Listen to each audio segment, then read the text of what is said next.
Watch this. I'm gonna close my eyes last second. I'm gonna roll once. I'm hitting what's it called? Watch. I missed. That's okay though. Who cares? Welcome back to another Alvado video. Now in today's video, we're going to be watching a game played by C9K3 Soju. But before we get into the game, there's a lot of things that I want to go over. First and foremost, my goal of achieving 1,000 subscribers has finally come to fruition. And I just want you to know that if you've ever liked, commented, shared, or even just watched my videos, then I appreciate you very much. I'm going to keep it real. I've hit some milestones in the past, but something about hitting 1,000 YouTube subs just hit different. I had a pretty nice dinner the other day. I don't even drink, but I took a celebratory shot of tequila. And even though it's nice to celebrate something, I want you to know that this is only the beginning. After hitting 1,000 subscribers, I'm a lot more motivated to keep making videos and to also make new content, which is exactly why I announced a Guess the ELO series.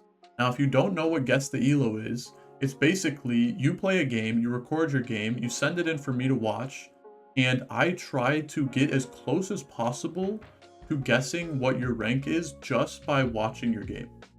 Now, if that sounds like fun to you and it sounds like something you might want to participate in, literally all you have to do is just join my Discord. There's an instructions channel in my Discord. All you have to do is just read the instructions, and as long as you're following them, then you should be good to go. Now, time to get into this game. He went for bow off of Carousel, got dropped glove, and has an econ opener. You can see right here, he just barely loses the first round of the game. And the thing is that since he got an econ opener, but he had some decent units to play around, he was indecisive about whether or not he wanted to try and 5 loss or push for, strong board, and save as much HP as possible. But he makes the decision after taking that 1 unit loss that he's going to try and push for a 5 loss. He scouts the lobby and he sees that there's a lot of people that are trying to lose streak. And considering that a lot of the people that are trying to lose streak are playing around underground, it's able to screw over a lot of these people's games because the underground players cannot sell their units, whereas he can sell their unit.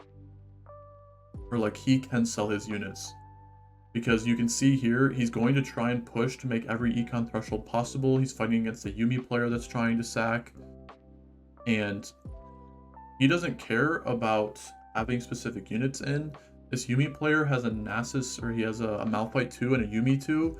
So he's already very close to hitting a lot of the essential units that he wants in his comp. It makes no sense for him to sell those guys. So Soju can always make his board weaker than his opponents. He goes for a sword off of Carousel, and then I'm going to skip ahead into the next most important thing. Okay, I just skipped 1 round. Basically, he lost.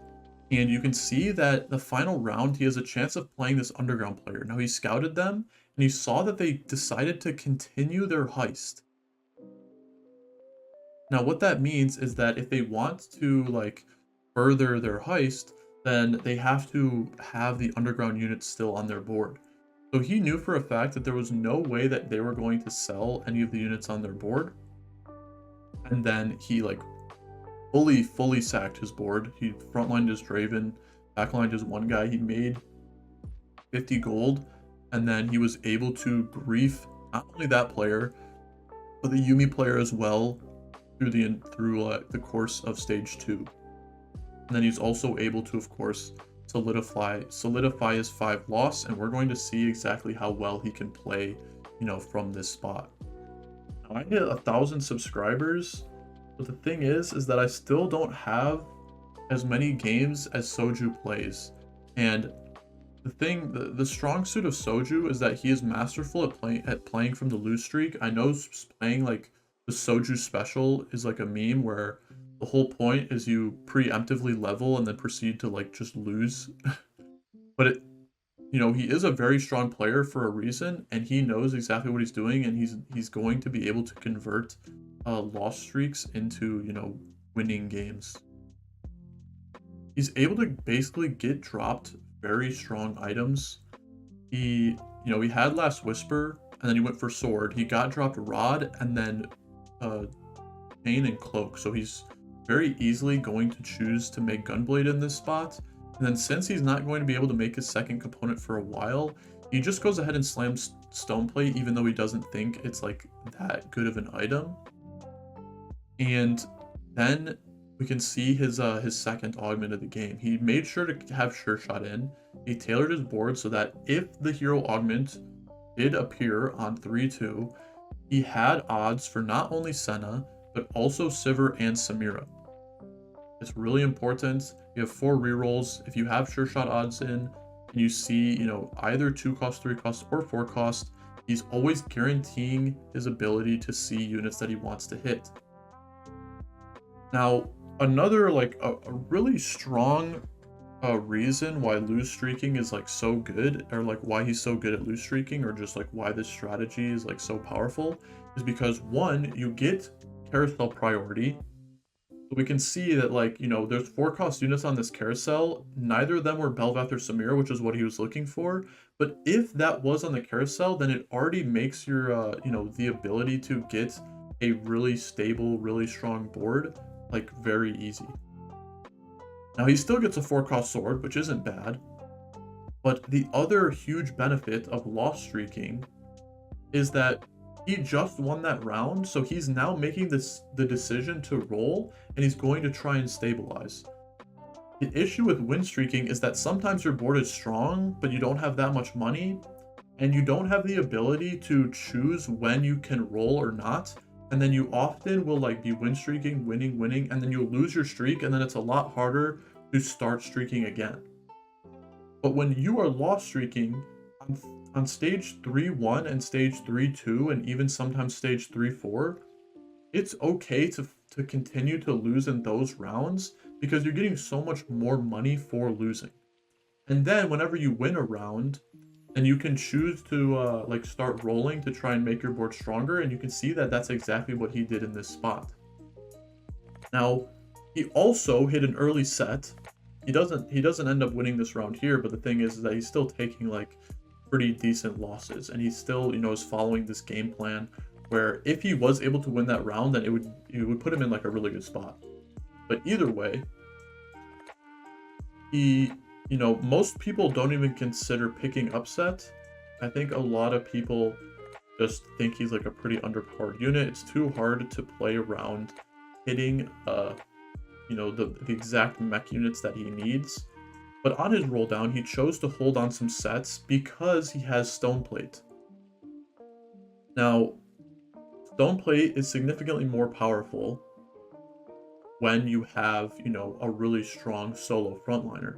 And since Set gets so much HP, you can choose to just make the decision to just solo frontline him and backline some of your other frontliners so that he takes aggro, and then he's going to make really good use out of the stats that Stoneplate gives him.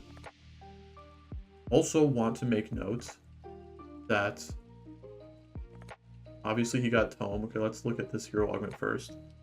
So again, he has Sure Shot on his board, so he had all the odds possible to hit Sure Shot, and he was shown 5 cost, 5 cost, 4 cost. He's guaranteed to basically hit Aphelios in 4 rolls, so he just rolls for Aphelios. I think the other one might be slightly stronger to carry one, but the thing is that he does have Last Whisper already. If he didn't have Last Whisper, then he 100% just risks and just rolls for the other Aphelios. But both of the Aphelios ones are good, especially since they just give you an Aphelios. He got Tome off of Wolves. So, he has that extra power to try and make like a strong board. He didn't swap his items in the previous round because basically this play is saying he's lowering his odds to win, but he's increasing his odds to kill units. I think Aphelios is better at killing units, but has like a worse chance of winning the round than over a Samira 2. But if you are like already meant to lose the round anyways, then Aphelios is better at killing units. So he just goes ahead and swaps his items over to Aphelios. He basically has like BIS Aphelios in this spot. And then I also want to go over his second augment decision because I hadn't talked about that yet.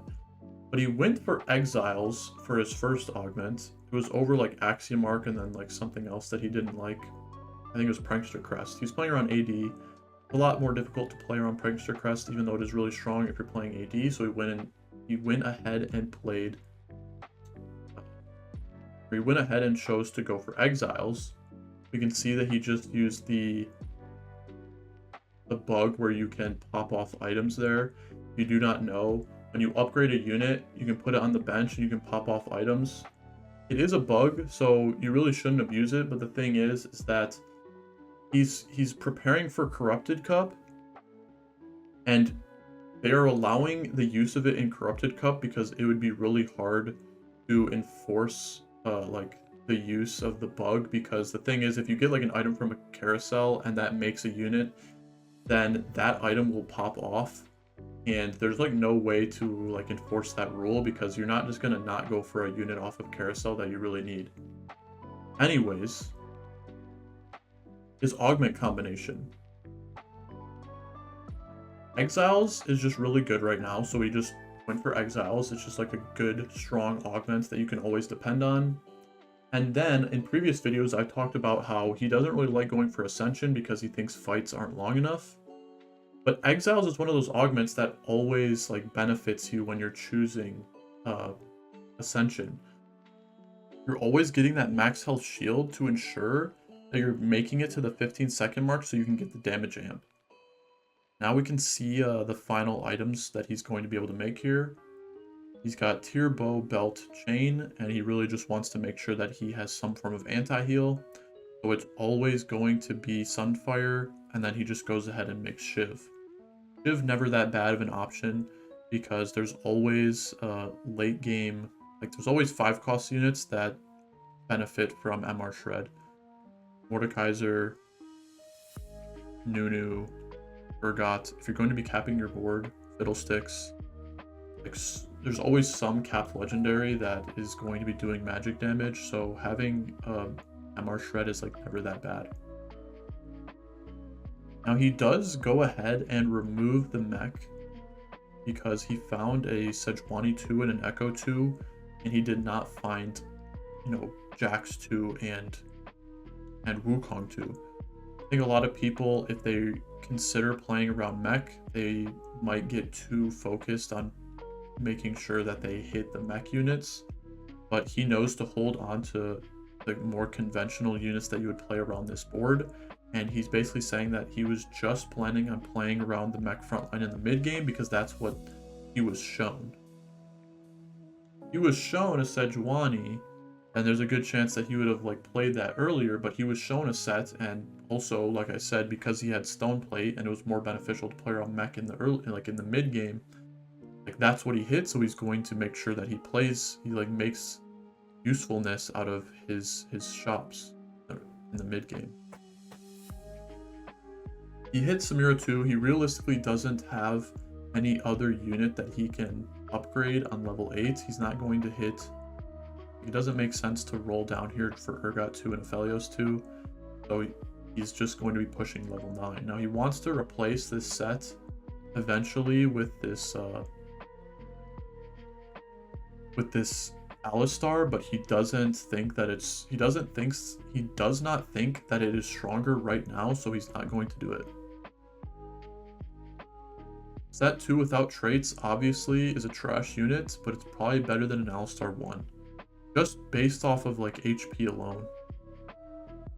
Ox Force is like a strong trait, but at the end of the day, your front line is like, you'd rather your front line be stronger than have Ox Force in, because if they can get through your front line faster, then they're going to be getting your Aphelios down to Ox Force sooner. So you're not really helping yourself by making your front line weaker, even if it's giving your Aphelios Ox Force. It's also pretty funny here because in this lobby, this is C9K3 Soju, but in this lobby, there is a C3K9 Soju. Wait, did I say that wrong the first time? He's C9K3 Soju, and the person has 62 HP is C3K9 Soju. always funny to like just see these like stream snipe accounts not only just like be in the lobby, but then also be in like a spot to like win. But Soju's not going to have any of that. He pre-leveled to level 9. He wants to make sure that he is the one and only Soju. You can see that even though level 9 costs probably like 2 gold extra to hit it here, he knows that even if he loses this round, he needs to make sure his board is strong enough where he cannot lose a round for the rest of the game. So he's greeding as much money as possible. You can still see that he even won this round, and he legitimately pre-leveled to level 9, meaning that he only like utilized the experience that he got to hit level 9. Pretty big roll down here. He just kind of hits like a bunch of random units. He puts all of his items on this Echo because, one, he thinks that Echo is actually a stronger tank than Leona. Leona has no like defensive ability, whereas Echo, you know, at least gives himself the shield. But he realized that he didn't want the Sunfire on this Echo because he has this Nunu 2, and he wanted the Sunfire on the Nunu 2. He thinks it's stronger cap. You can see that he used the bug again there to get the items off of this Urgot. Now the reason why he wanted to do that was because Shiv is, even though like Urgot procs, like he shoots like a bunch of times, and Shiv procs off of every 3 autos, Urgot's autos are like fake basically. He does not proc abilities, like every single time he shoots does not count as an auto. He basically has to shoot like 10 times for it to be considered like one auto. So items like Shiv and Runans actually aren't that good on Urgot because of that. Because if he could, you know, proc his ability off of every single auto, then Shiv and Runan's items would like always be BIS. He goes for Shroud off of Carousel here. His opponent has the Augment where it gives your units attack speed if they're next to this Urgot, so Shroud is like really powerful because he can always just track the Urgot, and then he will be shrouding like most of his opponent's team. His opponent thinks Soju's too strong. He says well played, and then he goes ahead and forfeits. So C9K3 Soju in fact was the superior Soju in this situation. He did a really good job showing you exactly how to play from a lose streak, and even though that he high rolled a tome on Wolves, he utilized that fact and he understood that he was significantly stronger than what he should have been, and instead of choosing to roll a lot more of his gold in times where he would not be stable without that sure shot crest, he was able to understand how stable he was. He was able to push for level 9 even though that he would have like lost the game if he lost 2 rounds in a row, and he just did everything that you needed to do in order to turn a losing game into a high roll spot, and he ended up winning the game. Hopefully you learned something from this video. Like the video if you liked it, and I'll see you in the next one.